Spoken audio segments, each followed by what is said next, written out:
Но это же только внешне. Сколько осталось тормозному шлангу жить? Пока не потек.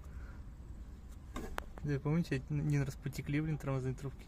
Да потому что они лопнули, блядь, извините, в них балка переехал. Их разорвало, точнее.